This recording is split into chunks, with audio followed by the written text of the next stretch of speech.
Nosso objetivo nesse vídeo é quebrar com algumas crenças sobre o magnetismo nos aços inoxidáveis. Mas primeiro, você sabe o que é o magnetismo? O magnetismo é um conjunto de fenômenos que se refere à capacidade de um elemento atrair ou repelir outros materiais com propriedades magnéticas. Antes de mais nada, vamos falar sobre as microestruturas das famílias e suas propriedades magnéticas ou não. É interessante e importante entender que o fato do aço inox pegar ou não o ímã não desclassifica o aço de melhor ou pior.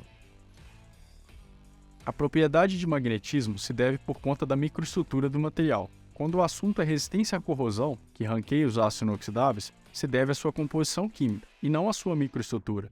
O fato de pegar ímã se deve à microestrutura do material e é uma propriedade adicional no aço, não afetando a sua resistência à corrosão, que é o mais importante. Os aços inoxidáveis austeníticos possuem estrutura cúbica de face centrada, o que os torna não magnéticos. Uma observação importante no processo de conformação dessa família é que esses aços podem sofrer transformações martensíticas e, como vimos, passam a apresentar propriedades magnéticas. Já os aços ferríticos apresentam estrutura cúbica de corpo centrado e são magnéticos. Por fim, os aços martensíticos possuem estrutura cúbica de corpo centrado distorcida e também são magnéticos. Quando falamos de aplicações, temos inclusive diversas com os aços inoxidáveis ferríticos em que o magnetismo é explorado, como características técnicas. Podemos usar como, por exemplo, em aplicações como panela de cozimento por indução, porta de geladeira, separadores magnéticos e bomba de combustível de motor elétrico. Veja que interessante. Então, nós chegamos ao objetivo de quebrar as crenças relacionadas ao magnetismo. O fato de um material ser ou não magnético não tem relação alguma com a sua qualidade ou resistência à corrosão, somente com a sua microestrutura. Não se esqueça disso. Os aços inoxidáveis são magnéticos? Existe uma crença popular de que não são, mas, na realidade, existem diferentes tipos de aços inoxidáveis, alguns magnéticos e outros não magnéticos. Existem muitas aplicações em que o magnetismo representa um benefício ao aço inox. Mas o magnetismo influencia a resistência à corrosão do aço inoxidável? Veja o que dizem alguns especialistas no assunto. O magnetismo é uma propriedade de microestrutura.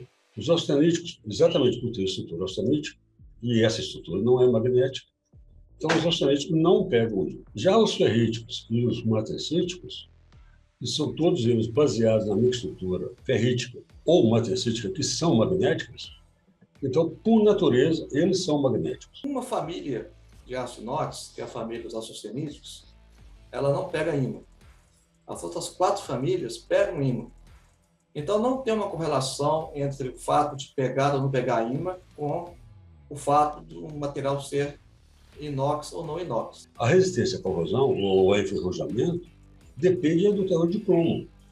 Se os aços têm teor de cromo mais baixo, é de se esperar que tenha uma resistência à corrosão menor por causa do teor de cromo, não por causa do magnetismo. Um aço inox, quando ele é resistente à corrosão, e essa resistência à corrosão é função da composição química e não da estrutura que gera o magnetismo ou não. Mas é importante saber se o aço é magnético ou não? Dependendo da aplicação, é importante saber. Porque, por exemplo, se for fazer um implante ortopédico, é impossível você fazer um implante ortopédico de aço magnético. Não combina com o sistema circulatório sanguíneo. E nem combina com raio-x de máquinas de detectores de raio-x, por exemplo, de aeroportos. Então, tem necessariamente que ser austenítico e tem que ter alta resistência à corrosão. Então, é importante saber. Por exemplo, uma panela para trabalhar em fusão, a indução magnética tem que ser magnética, não tem jeito. Né? É importante que a geladeira seja em aço ferrítico, né? Colocar ímã com as suas lembranças, né? De lugares que você passeou, ou lembretes do dia a dia. Uma das aplicações típicas de aços inoxidáveis ferríticos e magnéticos são os sistemas de exaustão de veículos que têm excelente desempenho, já com 8, 10, 12 anos de garantia. Existem aços ferríticos no mercado que têm resistência à corrosão superior ao 304. Os aços ferríticos pegam ímã. Existem situações onde até mesmo os aços inox austeníticos ficam magnéticos? O aço austenítico, quando eles se deformam, eles tendem a se transformar parte dessa estrutura austenítica em magnesita, que é magnética. Então, naquela região que houve uma dobra, que houve uma conformação um pouco mais severa, aquela região fica propensa a pegar o ímã. Mas é da natureza do aço. Não tem nada demais acontecendo ali.